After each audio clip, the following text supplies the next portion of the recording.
وہی لوگ ادھر سے آ گئے، جناب ہمارے قافلے رک رہے ہیں، تجارتی مال ختم ہو رہا ہے، اب مہربانی کرو جو تیسری شرط ہم نے لکھی تھی اس کو ختم کرو۔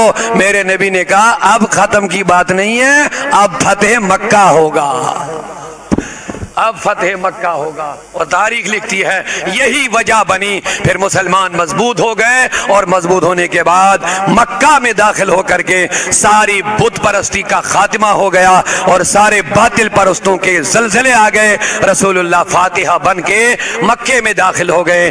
ضرورت اس بات کی ہے ایسے سیفیا ہو یا شیخ صاحب کا کوئی بھی پروگرام ہو، ہمیں چاہے ہم ان کے دست و پا بنے اور اپنے کردار کو صحیح بنائے، اپنے گفتار کو صحیح بنائے، خلوت و جلوت میں مصطفیٰ کے عشق کی زندگی گزارے، اللہ کا خوف پیدا کرے اور اللہ کی رضا کے لیے بس یہ رضا مولا و رضوان من اللہ اکبر، اللہ کی رضا سب سے بڑی چیز ہے، سب سے بڑی، یہ اتنی بڑی چیز ہے، اسی چیز کے لیے پیغمبروں کو آریوں پہ چڑھنا پڑا، اسی رضا مولا کے لیے حضرت بلال حبشی کو تفتی ریت پہ لٹنا پڑا، اسی رضا مولا کو حاصل کرنے کے لیے حضرت خباب رضی اللہ تعالی عنہ کو انگاروں پہ لٹکنا پڑا، اسی کے لیے ہمارے اولیاء اللہ کو اپنے وطنوں کو چھوڑ کر کے گھر گھر جا کر کے اسلام کی دعوت دینی پڑی۔ کیوں؟ وہ چاہتے تھے اللہ راضی ہو، تو جس سے اللہ راضی ہو اسے بڑی نعمت ملتی ہے۔ آپ کہیں گے وہ نعمت کیا ہے؟ حدیث پاک کا آخری نقطہ لو، اللہ کے نبی نے فرمایا جنتیوں کو جنت میں جب اللہ اپنا دیدار عطا کرے گا، اپنا دیدار عطا کر کے کہے گا مانگ لو جنتیوں، اب کیا چاہیے؟ اب مانگو کیا چاہیے؟ اب جنت بھی مل گئی، اب اللہ کا دیدار بھی مل گیا۔ کہتے میرے نبی نے فرمایا جنتی نہیں کچھ مانگیں گے، بس اللہ کی رضا وہاں بھی مانگیں گے، کہیں گے اللہ ہم سے راضی ہو جا۔ اللہ تعالی ہم سب کو اپنی رضا سے نوازے اور ہمیں یہ خلوص بھری دولت عطا فرمائے، ہم ایسے صف کے اس پروگرام کو کامیاب بنائے اور ایک اسلامی انقلاب پیدا کرے انشاءاللہ۔ میں نے جو پہلے والی گفتگو میں بات بتائی تھی، ہمارا دین مکمل ہے اور یہی دعا ہے دین اسلام دنیا کے ہر شعبے میں قائم و دائم ہو جائے اور دنیا میں نظام مصطفیٰ قائم ہو جائے۔ اللہ تعالی ہم سب کو اور پوری انسانیت کو اللہ صحت و سلامتی عطا فرمائے۔ السلام علیکم۔ استغفر مصطفیٰ جان رحمت پہ لاکھوں سلام، شمع بز میں ہدایت پہ لاکھوں سلام، جس سہانی گھڑی چمکا طیبہ کا چاند، جس سہانی گھڑی چمکا طیبہ کا چاند، اس دل افروز ساعت پہ لاکھوں ہم غریبوں کے آقا پہ بے حد درود، ہم فقیروں کی ثروت پہ مجھ سے خدمت کے قدسی کہیں ہاں رضا مصطفیٰ جان رحمت پہ لاکھوں سلام، شمع بز میں ہدایت پہ یا نبی سلام علیکہ، یا رسول سلام علیکہ، یا حبیب سلام علیکہ، صلوات اللہ۔ اے میرے رب کے پیارے، نور کی آنکھوں کے تارے، اب سائل کسے پکارے، تم ہمارے ہم تمہارے، یا نبی سلام علیکہ، یا رسول یا حبیب سلام علیکہ، صلوات اللہ۔ صلوات و سلام علیکہ۔